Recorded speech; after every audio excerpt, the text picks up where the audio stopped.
Hello, everyone. This is Asmi, and welcome to the sixth episode of the Intern Insight Podcast, brought to you by Career Mentorship BSW. In this podcast, we have guests working in interns as some of the best companies that operate in the domain of artificial intelligence and machine learning. So, we hope this podcast helps you understand the fascinating field of AI and machine learning, and you can soon begin your own journey. So, hey guys, my name is Abhinav. Let us start the podcast with a brief introduction of our panel members. Hemank sir, can we start with you? Yes. First of all, I would like to thank the BSW team for inviting me to this podcast. For my introduction, I am Hemank Bajaj and I have just completed my third year in the computer science department. Currently, I am working as a research intern in Adobe. Yeah, that's all. Paras sir. Same. Thanks a lot to BSW for organizing this session and having me here as a guest. So I'm Paras, and I'm in my third. I just completed my third year in engineering physics department, and I'm interning as a data science intern at InfoEdge. And that's it. Yash sir. Hello everyone. I'm Yashvardhan Patil, and I've completed my third year in engineering physics, and I'm currently an intern in the deep learning department of Sony Japan. Yeah, so hello everyone. My name is Panav. I just completed my third year in textile engineering and I am currently working as a machine learning engineer in Genpact. Great. It is delightful to have all of you with us today. So, let us get started with the episode. I'm sure everyone in the audience must have a rough idea of what AI/ML is, and some of them might also be interested in pursuing a career in it. So, sir, can you please tell us about your journey and how you started off in this field? Paras sir, would you like to answer this? Sure. So actually, many people, many students, actually, many juniors do ask this question, like how to get started, and it's always really challenging, because there's no like good support to get started. So like I was very lucky. My elder brother, he's also working in data science. He was also working at that time when I was in my second year, in data science in the industry. So I had like good support, and he recommended. So what I recommend is you get started, coming to the technical things. You get started with Python and basics of data analysis, and getting familiar with Python, because Python is everything in machine learning. You cannot do like machine learning without Python or anything else. So it's a must to have Python up your like forte, and it's a really easy language, really fun language. And you just get started with Python and pick up some courses along the way. So like I picked up many courses from Coursera and Udacity, and there are some great courses.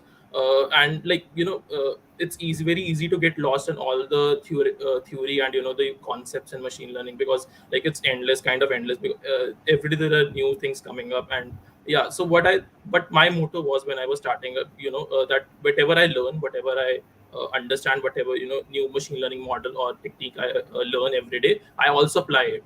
So there's a very good website by the name of Kaggle, if anyone doesn't know. So Kaggle is a kind of a repository for data, and it's kind of like the code forces for data scientists. And and there are many projects, many competitions going on, from time to time. Many companies host their competitions at Kaggle, and there are many good notebooks available, where people just code themselves up and post their codes over at Kaggle, and you can just see those notebooks. And just reading those notebooks actually really helps in really helped me in my learning. So that's the way I think you should go. Like learn Python and just clear up your basics, and then get started. The application side of machine learning, because the theory does get boring after a time. So so you should do that. Try Kaggle. It's a great website. Thank you, sir, for such a wonderful answer. So, sir, we are very curious to know about what work exactly does a AI or ML professional do. Like, आपकी regular day कैसा लगता है आपको intern में आप क्या करते हो? Panav sir, would you like to answer that? Yeah, sure, I'll go ahead. So basically, we are working with Python and we are just coding things and we try to implement. Matlab, these days, LLMs are on a great use. So we try to integrate ChatGPT into our code. We try to automate the process. Like currently, we are working on a process to directly automate the process of email and making an Excel sheet from it. So this is currently we are doing and integrating chat gpt into our क्या कहते हैं python softwares and coding in python. Okay, thank you so much, sir, for that. The next thing we would like to know is that does IT Delhi offer courses which really help prepare for this domain? And what external resources or courses have been a go to for your preparation period? So, Himang, sir, could you take up this question? Yeah, sure. So there are some courses offered in the computer science department concerning AI and ML, but most of them are relevant for third year undergrads. So I would recommend the dual degree students to take them up as they would definitely help them in their preparation. Apart from that, students can refer to Andrew NG's course on ML. Also, one should make sure to like keep up to date with the Medium articles as there are a lot of good articles that are posted on Medium regarding the AI and ML field. Hmm. Yes, that's it. And yeah, and Yash, sir, this question is to you. How feasible do you think is AI or ML for non-circuital branches? Yeah, I think companies don't make such a distinction between circuital and non-circuital, uh, particularly to AR/ML field. In SD, they do kind of try to differentiate in some companies, but AI/ML there is no such discrimination kind of thing. But this is because even if you see at IIT Delhi, the ML courses that students do before intern, even CS students don't do those ML courses because they are either department electives or they have to complete Call 106 and MTL 106. So I think they are both on the same level at the time of internship. So I think if you can try to do Call 106 and MTL 106 in the fourth semester, that can help, Hmm. but it is not at all like compulsory to do both the courses. I think Call 106 should be done because it helps you to understand the basic what kind of codes are written. You need to learn. You need to understand many already written codes. So I think that kinds of helps in developing a kind of aptitude towards that field. But MTL 106 is useful when you are particularly into the theory side of ML. So yeah, that is the thing. And like for non-circuital branches, I think apart from these two courses, you can first try like I mean everyone starts with I guess Andrew Wenge's course on Coursera. You can start with it, and after that, if you can decide if you want to go into the theory side or the practical side. For theory side, you can continue on to the YouTube channel of Stanford that is which offers a course called CS229 or CS230, which are ML and deep learning courses where they kind of like if you see the Coursera course, it is kind of a superficial, like they don't go too much deep inside the mathematical part. But CS229 and CS230 can teach you more theory.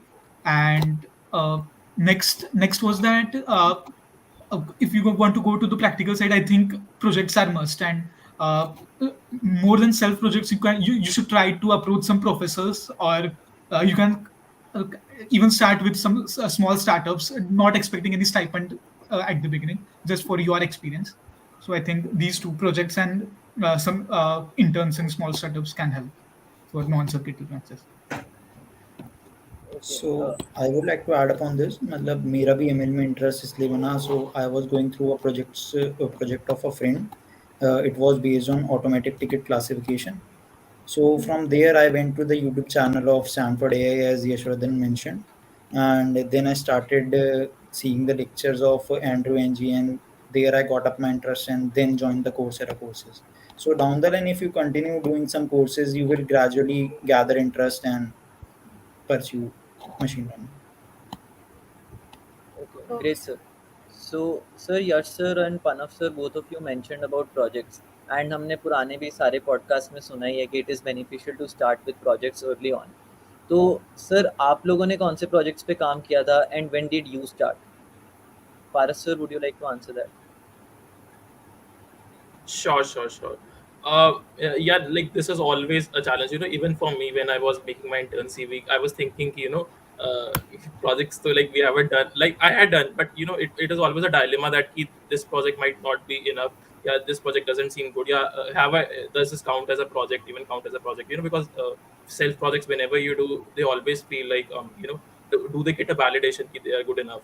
do they qualify as good enough projects? So yeah, so how I started was, like I said, Kaggle is a good website, but I did approach some professors also. I had a research intern like last summer under a professor from UNSW Australia. So yeah, so I think many of you might be already doing such research interns and research projects, and yeah, so like that is a really good way to get started in the machine learning projects. You actually get a flavor of how real world data looks like, or real world machine learning in real world look like, because self projects only like take you to a certain extent.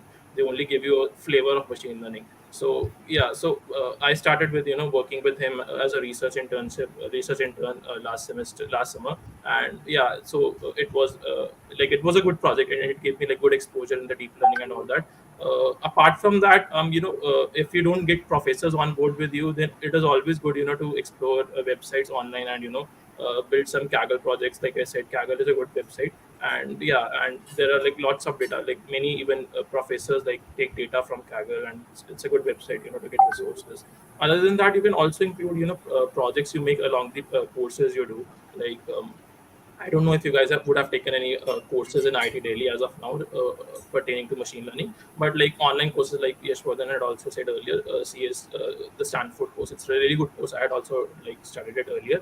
And yeah, so like you can pull up projects, and you can change it and modify it like you desire. That's the like best part of machine learning. There's no limit to experimentation, and what you can do. You can always try a new model, and you can always do like different analysis from what they would have done. So yeah, so that is how you can like build up a portfolio for your projects. And yeah. Okay, great, sir. And Hemank, sir, would you like to share some of your projects that you took? Yeah, sure. So I had taken a research internship under a Stanford professor, and that gave me a good enough exposure to the ML field. So I worked on different models like and different ML methods like KNN and all, and also got a chance to read up on multiple research papers. So that was a good experience, and also it uh, had a nice section on my CV as well. Okay, great, sir. And sir, what is your advice on taking projects under professors at IIT Delhi in comparison to taking self projects outside? Uh, for in my opinion, IT professors definitely, like, if you have a project under a professor, so you will be working on a research paper, right? So getting your name on a research paper definitely helps as compared to self projects. So self projects would mostly be easier as compared to the projects that you pursue under a professor. So I would really recommend encourage my juniors to pursue a project under a professor. Okay, sir, Okay, great. thank you so much, sir, for that. Moving ahead, getting shortlisted is a big challenge for many aspiring students. We have seen that. So, we want to know what makes a CV look attractive and appealing to the recruiters. So, can you share with us what are the things that recruiters look for when a CV is shortlisted? Panav sir, could you take up this question? Yeah, sure, I'll go ahead. Hmm. So basically, in CV, there must be a good amount of projects, and also there must be a good amount of matlab, learning you must have got from those projects. मतलब if they try to get upon a project, तो आपको उसे बताना आना चाहिए. Like I did this, and you should be Hmm. clear with the concepts. Also, you should know a basic of Python, I guess, because all the majority of the codes are written in Python only in machine learning. And you must nowadays, since ChatGPT has come, you must also have a brief knowledge of LLMs and etc. These things. Otherwise, there is no such matlab, process for selection in CV selection like that goes in consulting ki EC होनी चाहिए, PORs होनी चाहिए. There is no such criteria in it. Basically, आपने जो करा है, you must be confident in it and आपको वो पता होना चाहिए. तो इसे अगर ECA POR करा भी हुआ है तो would you how would you rank the importance of projects ECAs वगैरह मतलब in a I would CV? keep the projects at the topmost, and these ECA and POR things are not much, but obviously they add a plus point in your CV. Uh, Hmm. as managerial positions and extracurriculars do help, but they are not a matlab, mandatory thing. Acha, okay. And Himank sir, would you want to add anything on this CV building? Yeah, sure. For like students who are currently in their second year, I would recommend that they should definitely focus on learning the basics and working on good projects. Good projects really help in making your CV stand out. For example, in my Adobe interview, uh, they spent a decent amount of time discussing my projects. Apart from that, one should also like list the technologies or the tools that they have been working on in their CV in the skill section. For example, if you have been working on some library, then do mention it in your skill section. Last but not the least, one should also like focus on academics as well, because a lot of companies have a CG criteria, so Okay, you sir. would Thank not you. want to miss on that. Yeah, I Sir, what forgot is to the mention the CG CG, cutoff? but CG is an important criteria there. Right, So sir. is the CG cutoff like 8, 8.5, or Most companies would be having around 8. So like not most, like some of the companies do have a CG criterion. For my company, they didn't have any CG criteria. okay, sir, great. So, sir, how good are the interns offered off campus? And what path can one follow to get an internship like this, or maybe a research oriented internship under a professor in same university? Uh, Panav, sir, would you like to take up this? Yeah, matlab, off-campus experience is also good, and you can obviously apply in the leading ML startups nowadays. And currently, startups are offering ML interns very easily because matlab, ML ka boom है India में, and there is a lot of interns available. Only thing is you should be confident, you must be doing some courses like Hemank mentioned. Second year mein you should pick up some courses on Coursera or Kaggle and try experimenting on those, build your own projects, and if possible try to take up a project under a professor. अगर बाहर नहीं मिलता then you can obviously take up a project in IITD only. And Paras, sir, would you like to add anything to this? I think the same stories Panav also said. There are a lot of startups, investing in generative AI like machine learning, and there's a lot of boom in this sector. So like you can get like very good opportunities applying in some startups and gaining some experience working in corporate and how those sort of stuff works. Because self projects, like I said earlier, also can only take you to a certain degree. It's only the actual real world problems which when you solve, you get the real flavor of machine learning and the problem solving aspect of it. So it's always it's not very difficult. Like I said, there are a lot of startups like which are offering internships. On ITD notices also you might have noticed there are always interns for AI and ML. So like I would encourage if you can grab such sort of internship. It always acts as a plus point on your CV also, and it always adds to your skills also. And yeah, apart from that, research interns, I guess like all of you might already be doing it. Like most of you might already be doing it. And yeah, like if you can't get a corporate internship, and then a research internship is always a good option also. And yeah, and it's not very difficult, I guess. Like you might have already gone through the process of it. Yeah, Okay, thank you, sir. So I'm sure many of us would be curious on knowing how is AI ML different from CP or software roles, as to what languages and theoretical knowledge is required that makes AI ML different. Yash, sir, could you take up this question? Yeah. So let's first talk about the SD rules. I think the SD rules are quite varied, like ranging from like they work on operating systems, networks, or even some work on database managements, and so it is kind of a varied field. And the specific languages maybe like C++ and Java, maybe more specifically speaking. But most of the companies have their own kind of implementations and their own languages or different languages. So yeah, so and I think uh, the most of the work in SD roles lies the as an intern, you will be most of the time working on implementing some kind of data structure related works, and your knowledge of DSA will be used there. So yeah, that this is what SD roles are. But AIML, I think the recent work at the industrial level, whatever work is going on, I think that is focused more upon. I mean, we do projects or study stuff related to supervised and unsupervised learning, but when you come here, that there is a very like steep jump into the level of the work which you will be doing.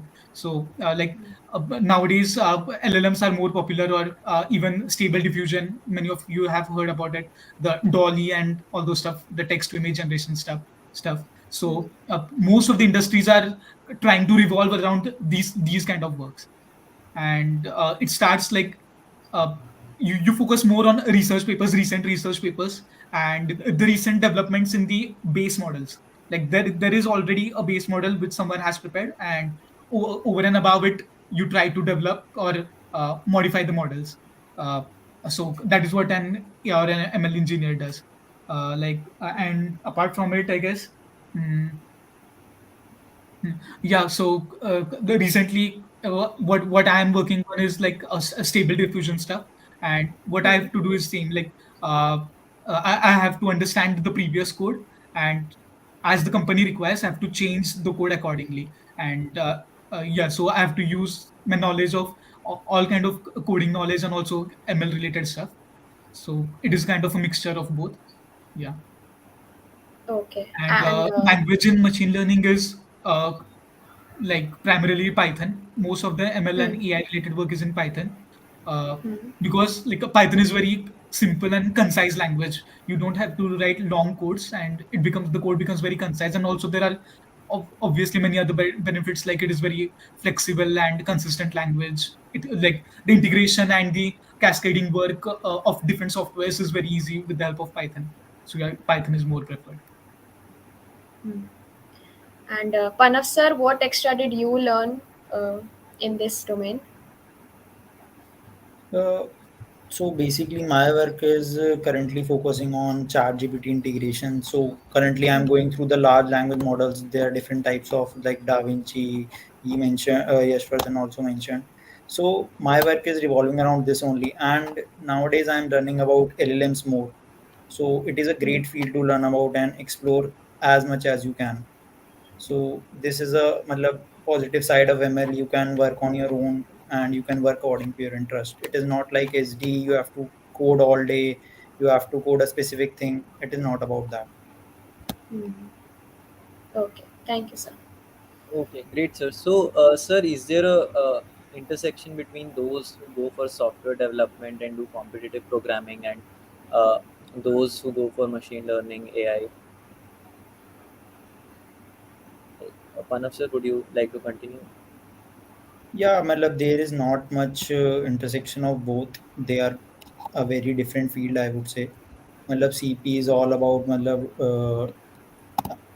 thinking of a short term solution, reducing the time complexity and that all. But machine learning is all about matlab, automating the work, how to integrate and do machine all the work, matlab, how to automate all the process and get rid of the manual work. So they are both different fields and no intersection at all. Okay, sir, great. So, sir, AI/ML is a field with many facets and technicalities, requiring a lot of niche knowledge. So, how did you prepare for your tests and interviews? Can you lay out a strategy to ace the tests within a 1 or 2 month preparation? Like in the last 1 or 2 months, what should be done? Hemank, sir? Yeah, sure. So I would recommend all my juniors to spend a decent amount of time on data structures and algorithms, as like most of the shortlisting tests would focus on them. So for DSA, you can solve problems from lead code, and also one should like brush up their the basic details of AI and ML. However, there is no need to go in depth, as in my opinion they won't expect much from second year students. Also, but nonetheless, one can expect some basic ML questions as well on the interview. Also as Panav mentioned earlier, be well versed with your projects, as interviewers will ask a lot of questions about your projects.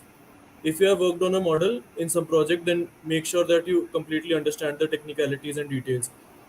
Also, like make sure to remember the performance of your model on various evaluation metrics as well, because they might ask that. Yes. Okay. Paras, sir, would you like to add something to this?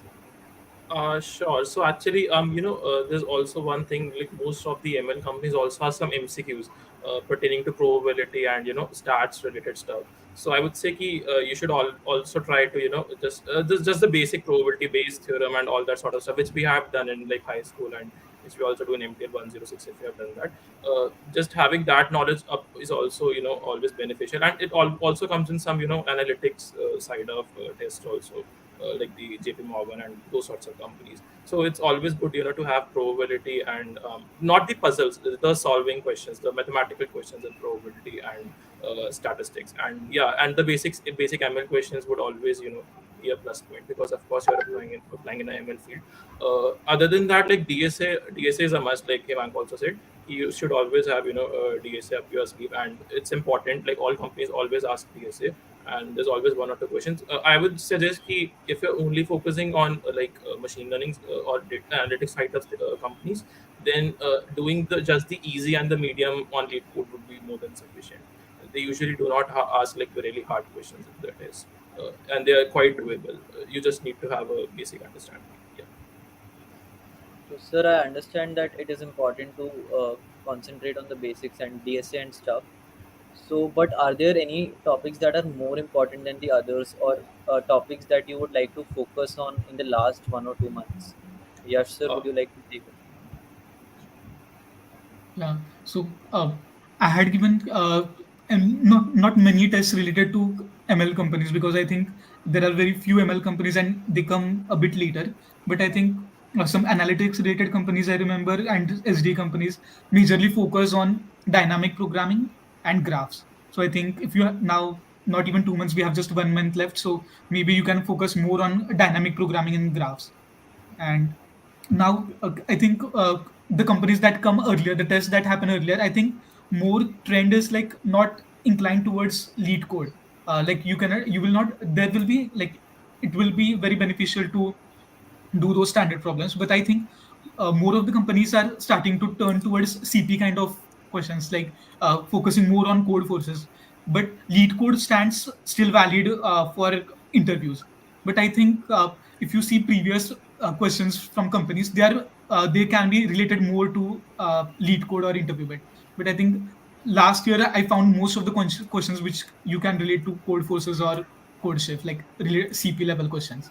So I think, but if you're not well prepared with lead code, first do it. But if you have time, you must switch to code forces and try to work on a bit on it. Yeah. Okay, great, sir. Sorry, Paras, sir, you were saying something. I think I interrupted in between. No, no, like I think what Yash said applies all across. But he said you should focus on graphs and DP. But I'll say you should not lose touch with the most basic questions which comes in arrays and Yes. strings, and sometimes those questions come up, and you have to solve it all again, like all over again at that point. It's always beneficial if you just remember it.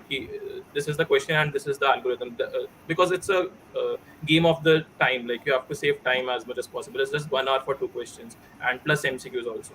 So like remembering those basic questions is also a must. You should not like get stuck in some all the difficult part of it. Yeah, that is what I would add. Yeah, I would like to add upon it. If you are not good with DSA currently, so you can take up a course on GFG or Coding Ninjas right now and start developing your basics around the DSA. Matlab, DSA is a thing, it'll in the long run help you, whatever field you take up in the tech. So they are just very basics of the tech world. Okay, Okay, sir. sir. Thank you so much. So, moving ahead, we would like if all of you could share your experience of the selection procedure for your internships. So, Himank sir, could we start with you? How many rounds of tests and interviews were there in your case? As far as I remember, there was just like one test which had two Hmm. DSA problems and some MCQ problems which focused on probability and linear algebra. Apart from that, there was also in the test itself, there was a question to describe your favorite project, like the research project that you might have done. Hmm. Also, this was followed by a 15-20 minutes interview where the interviewer asked a DSA problem and two questions on probability and a brief discussion about my projects. Okay. And what was the shortlisting criteria for your company?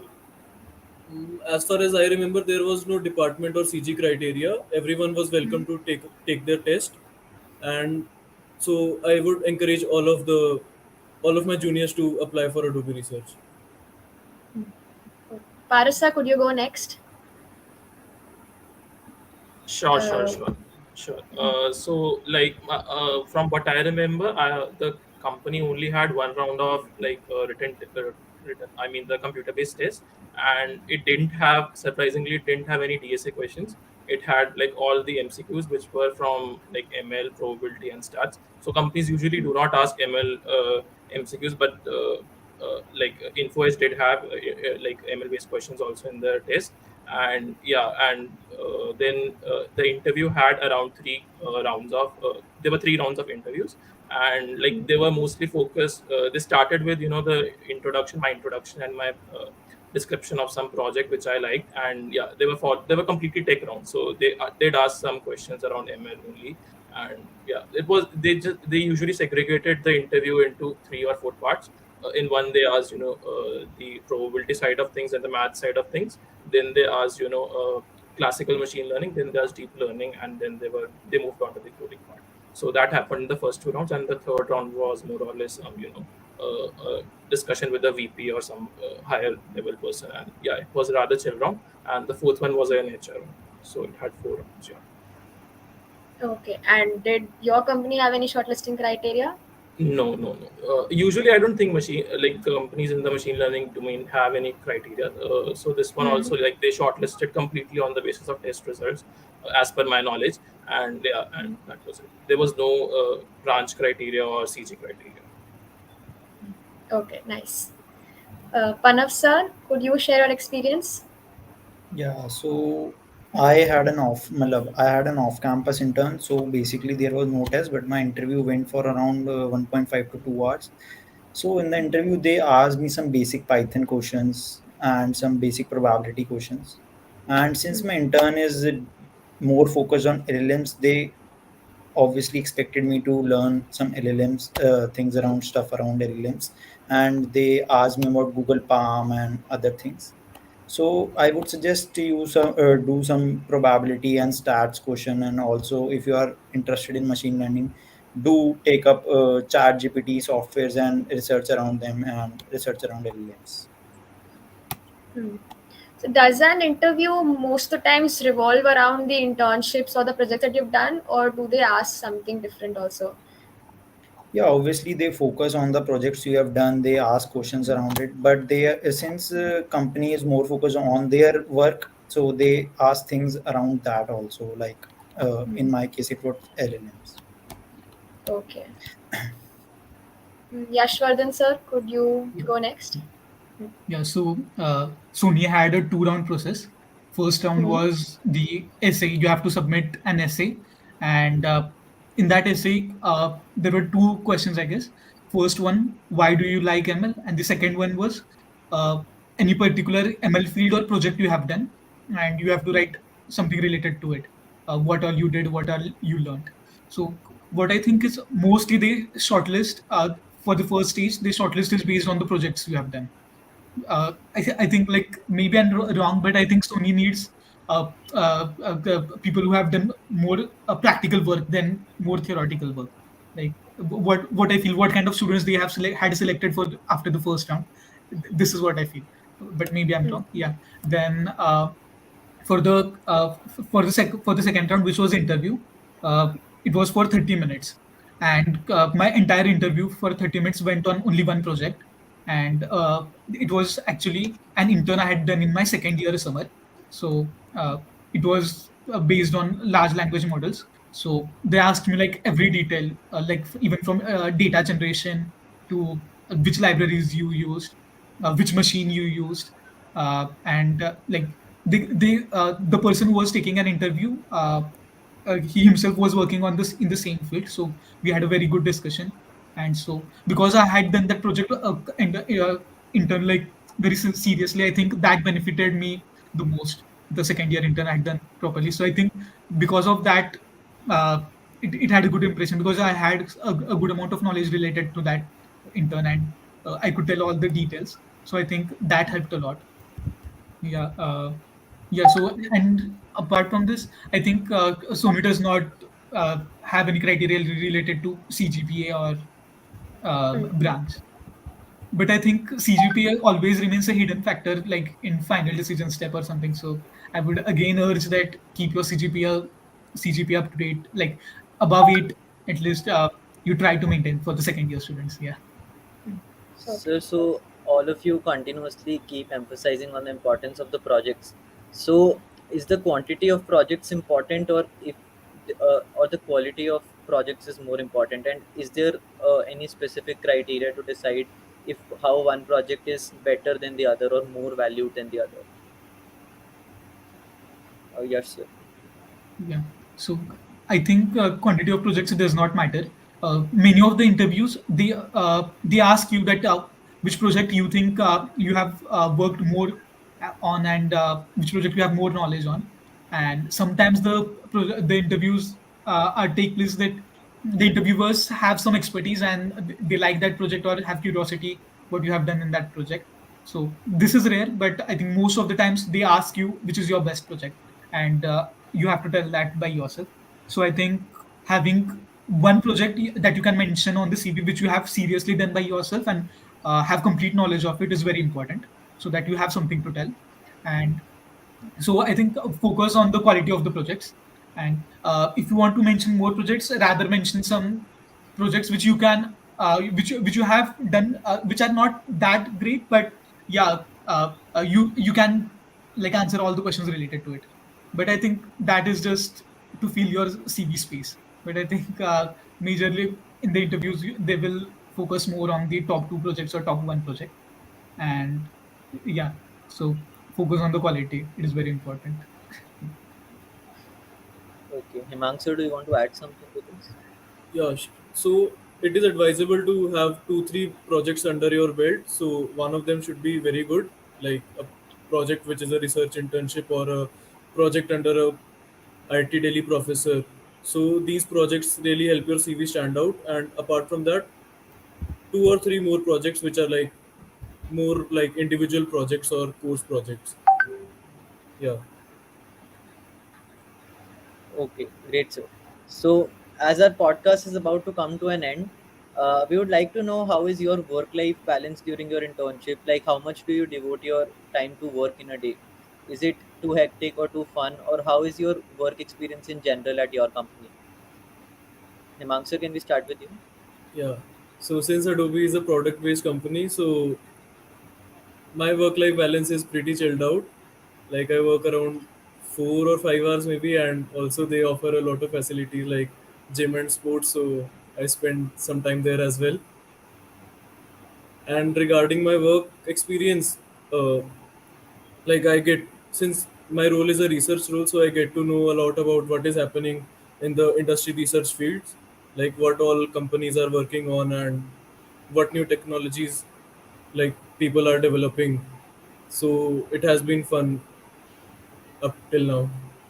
And sir, do you get the weekends off, or do you Yes, have to? both. Yeah.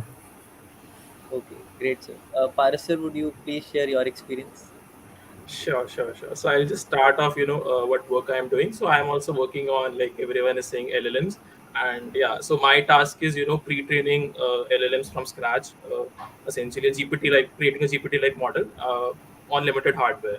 So I'll say ki, my work, like I get the work of almost a complete full-time employee. So it's not very hard, it's not very harsh, it's rather chill. Like the shift timings are not very hard defined. You can like go at 12 also, and return back at 4. But I'll say ki, from my perspective, I had taken the intern, to learn something, and like I try to make the most out of it.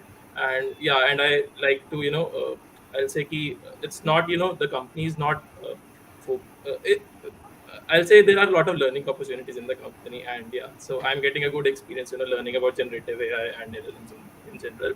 And yeah, my role is more also like almost a research role, because I am just, like testing that capability, having a in-house capability to pre-train LLMs from scratch.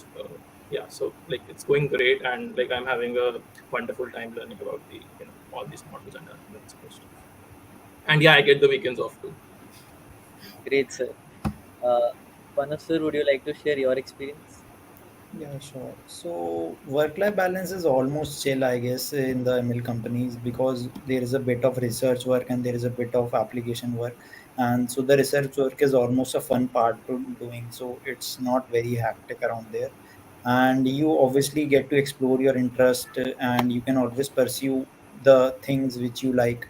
So work life is chill here, and also I get the weekends off, and I work around 4 5 hours per day, and it's quite normal here. Okay, sir. Great, sir. Yes, sir. Yeah. So uh, the work life at Sony is like quite chill, and because most of the people here still prefer to work from home, even we have that option. Like we can work from our own rooms, and they have given us a very nice apartment. So uh, that is like a boon to work from the home. But yeah, I prefer to go to the office because there is more productivity in the office.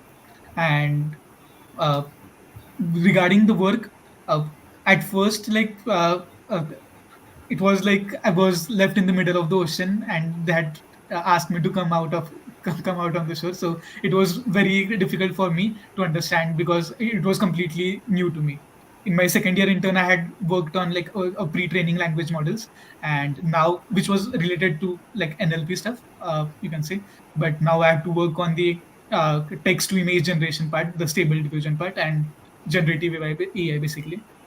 And I had no idea regarding this field. So initially it was very difficult, but they gave us very good amount of time to understand it. Like I think first 8 to 10 days we just spent on reading the research papers, and they used to guide us like what kind of research papers you should do. Every day they have discussions related to it, and the work is not at all hectic. Like even they understand that we are just interns and we need time to learn, so they give that much time for us to learn. And yeah, the office is like at first I used to feel that Japanese people are more disciplined is just a stereotype, but they are really disciplined and boring. So yeah, the office environment is quite a bit boring because people are boring. And yeah, but the office infrastructure is very good. And by and I spent like weekends, all the weekends, Saturday and Sunday, going outside or visiting the nearby places. And regard and so anything else like maybe how the food is good only in the Sony cafeteria, and the Japanese food is not that good. Yeah. So yeah, that Okay. is it. Thank you, sir. So, there's also a myth that for ML, a basic knowledge of libraries and model making is sufficient. So, to what extent is this true, or does it work, or do we have to dive into deeper learning of ML? Hemank, sir, could you take this question? Yeah, so like knowing a library or knowing a certain tool is not enough. So you need to have a deeper understanding of the models and all. Because suppose if you need to fine tune a model or like do some extra training on that, you need to understand the model fully. So you need to have in-depth knowledge as well. So, to what extent does the basic knowledge can work? Can it get me an internship? For a second year student, yes, it can get you an internship because at least in my company they didn't ask any kind of ML question. Most of them were focused on DSA or probability and like mathematics only.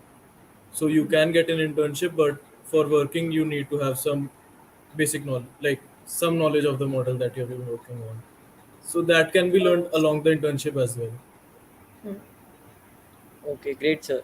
Sir, so apart from the discussion we just had, would any one of you like to add something from your side that we could not cover in our questions, but you would like the viewers to know?